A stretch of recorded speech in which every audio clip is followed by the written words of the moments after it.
एक सुनसान रात, जब पूरा शहर चैन की नींद सो रहा था, लेकिन रजत अभी भी घर पर अकेले जगा हुआ था। वो मोबाइल की स्क्रीन को टकटकी लगाए देख रहा था।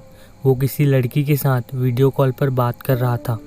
रजत इस तरह से उस लड़की से बात कर रहा था जैसे उसके पास बहुत ज़्यादा पैसा है और लड़कियां उसके आगे पीछे घूमती रहती हैं। रजत जिस लड़की से बात कर रहा होता है उसका नाम डिम्पल है।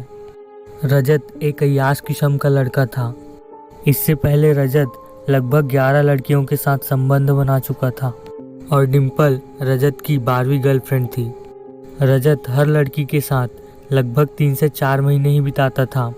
डिम्पल बेहद रईस बाप की बेटी थी। बाकी रजत ने भी डिम्पल को बड़े बड़े झूठ बोल रखे थे।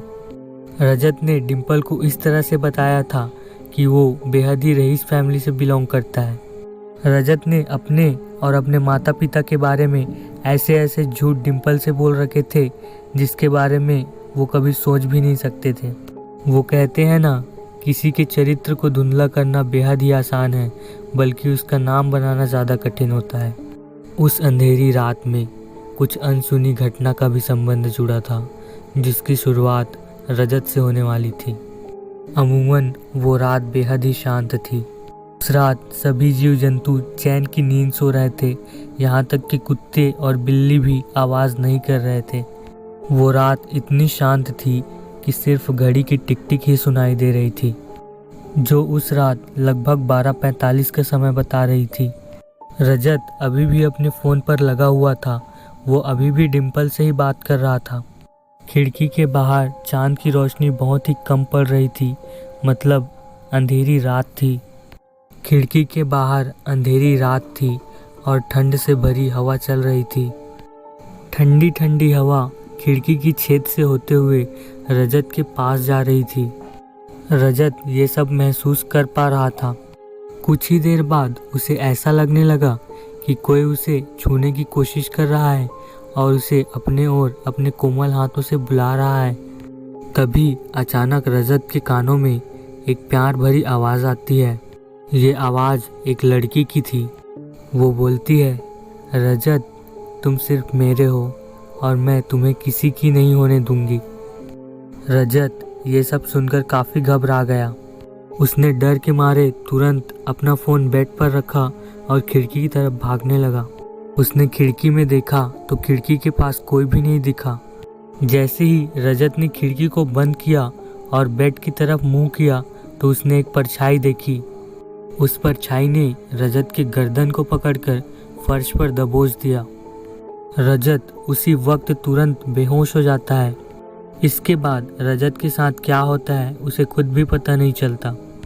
रजत को जब होश आया तो वो खुद को फर्श पर पड़ा पाता है और खिड़की से सूर्य का प्रकाश उसके मुंह पर पड़ रहा था, जिसकी वजह से उसे होश आया था। उसकी उसके माता पिता से बिल्कुल भी नहीं बनती थी। वो हर वक्त किसी न किसी चीज़ के लिए अपने माता पिता से झगड़ा करता रहता था। उसके पूरे जीवन भर में आज तक रिश्ते का कोई भी मूल्य नहीं था। वो अपने मम्मी पापा को मात्र एक एटीएम मशीन समझता था जिससे उसे पैसा मिलता था। अगली सुबह जब उसे होश आया था, उसके बाद वो इसी घटना के बारे में सोच रहा था। उसे इतना खौफ चढ़ा हुआ था कि पंखा चलने के बाद भी उसके माथे पर पसीने आ रहे थे। रजत इसी मनोस्थिति में ही अपने पापा के पास पहुंचता है। वो इतना घबराया हुआ था कि उसके मुंह से एक शब्द भी नहीं निकल पा रहा था। वो अपने पापा को ये सब बताना तो चाहता है, लेकिन वो कुछ बोल ही नहीं पाता।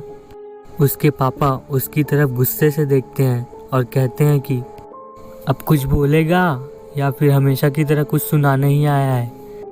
ये सब रजत ने जैसे ही सुना, रजत के भाव डर से गुस्से में बदल गई और उसने अपने पापा को ही गुस्से में गाली दी और वहाँ से चला गया।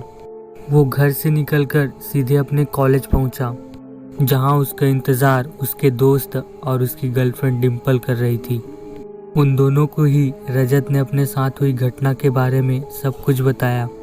उसके दोस्त ने उसे कहा, भाई ये सब तेरा वहम है, कोई लड़की तुझे कैसे एक हाथ से उठाकर पटक सकती है। ये बात कहते ही डिम्पल और उसके दोस्त दोनों ज़ोर ज़ोर से हंसने लगे। रजत कहता है, यहाँ मेरी लाइफ की लगी हुई है और तुम दोनों बेशर्म की तरह हंस रहे हो।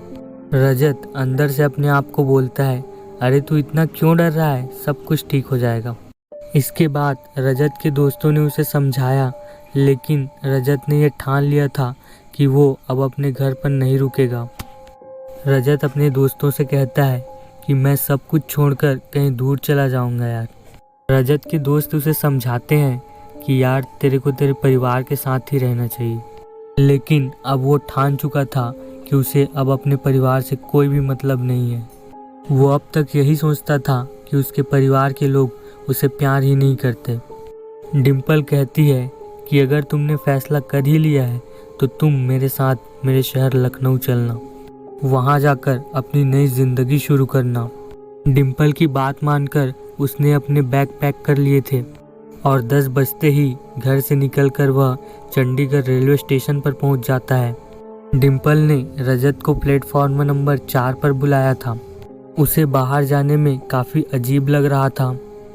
रजत की यह रात बाकी अन्य रातों से काफ़ी अलग होती है।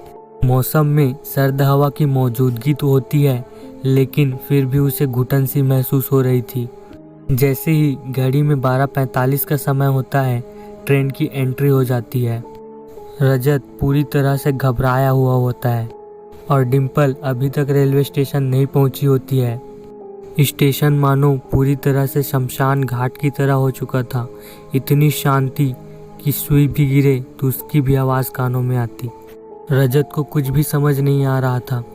डिम्पल का इंतज़ार करते हुए वो नज़र को इधर उधर घुमाता है, लेकिन उसे कोई भी नहीं दिखाई देता। तभी अचानक से रजत के कानों में एक आवाज़ आती है, रजत तुम मेरा इंतज़ार कर रहे हो? ये वही आवाज़ थी जिसे रजत ने अपने रूम से सुनी थी। इसमें भी वही इमोशंस थे जो उस दिन थे। फिर वो प्यारी सी आवाज़ अचानक से भयानक सी हंसी में परिवर्तित हो जाती है। रजत लगभग अपना होश खो चुका था। तभी उस आवाज़ में बोलने वाली लड़की ट्रेन का दरवाज़ा खोलकर रजत के सामने आती है और वो लड़की और कोई नहीं डिम्पल ही होती है। रजत डिम्पल को देखकर एक लंबी सांस लेता है। वह जल्द से उसका हाथ थाम लेता है और ट्रेन पर बैठ जाता है, लेकिन ट्रेन के अंदर का दृश्य देखकर रजत फिर से घबरा जाता है। ट्रेन में उन दोनों के अलावा कोई भी नहीं होता। रजत डिम्पल को इस बारे में पूछता है तो डिम्पल कहती है कि ये ट्रेन स्पेशल है जो सिर्फ एक ही बार चलती है और वो भी सिर्फ हफ्ते में, और जिस डब्बे में हम दोनों बैठे हैं उस डब्बे का टिकट बहुत ही महंगा है, जिसकी वजह से यहाँ पर बहुत ही कम लोग सफ़र करते हैं। रजत डिम्पल की बात मान लेता है। ट्रेन में घुसते ही डिम्पल उसे कहती है कि उसे बाथरूम जाना है, तो उसने कहा कि रजत तुम अपनी सीट पर बैठ जाओ। रजत जैसे जैसे अपनी सीट के पास जा रहा था, उसे अपने जाने पहचाने लोगों की आवाज़ें आने लगी। उसे ऐसा लगता है कि उसने ऐसी आवाज़ें पहले सुन रखी हैं। उसे लगता है कि वो काफ़ी थक चुका है, जिसकी वजह से उसे खाली ट्रेन में भी आवाज़ें सुनाई दे रही हैं। जैसे ही वो अपनी सीट के पास बैठने के लिए पहुंचता है, वहाँ पर घूंघट ओढ़े एक लड़की रो रही होती है। रजत उस लड़की से पूछता है कि आप रो क्यों रहे हो, तो जवाब मिलता है कि उस लड़की का किसी ने रेप किया है और जिसने रेप किया है वो बाथरूम में घुसा है। रजत उस लड़की को अपना चेहरा दिखाने के लिए कहता है ताकि वह उसके शक्ल पर मरहम पट्टी लगा सके। जैसे ही वो लड़की घूंघट ऊपर उठाती है, रजत उसे देखकर बहुत चक्कर रह जाता है। वो ज्यों का त्यों अपना बैग रखकर सीधे बाथरूम की तरफ भागता है और डिम्पल को जोर जोर से पुकारने लगता है। उस बाथरूम में डिम्पल तो नहीं होती है, लेकिन वही लड़की उसका इंतज़ार कर रही होती है जिसने पिछली बार रजत को मारा था। वो अपना होश बुरी तरह से गंवा चुका था और उस लड़की से अपनी जान बचाने के लिए वह ट्रेन से ही कूद जाता है और इसी में उसकी जान चली जाती है। आखिर में उसका फ़ोन, जो डर के मारे वो ट्रेन की सीट पर भूल जाता है, उस पर एक मैसेज आया होता है जिस पर लिखा होता है कि सॉरी जान, मैं तुम्हें बताना भूल गई थी कि मेरा शहर जाने का प्लान कैंसिल हो गया है। दोस्तों के साथ मैं डिस्को पे हूँ, आई होप तुम समझ जाओगे। Love you. तो गाइज इसी के साथ हमारी स्टोरी का दी एंड होता है। आई होप आप जहाँ पर भी हो सुरक्षित हो और इन सब चीज़ों से आप बचे हुए हो। प्लीज़ सुरक्षित रहें, सावधान रहें। तो अगर आपको हमारी स्टोरी पसंद आई है तो प्लीज़ लाइक करें, कमेंट करें, और आपको इसी तरह की वीडियोस देखना पसंद है तो प्लीज़ हमारे चैनल को सब्सक्राइब करें। तो इसी के साथ थैंक यू दोस्तों मेरी वीडियो को देखने के लिए।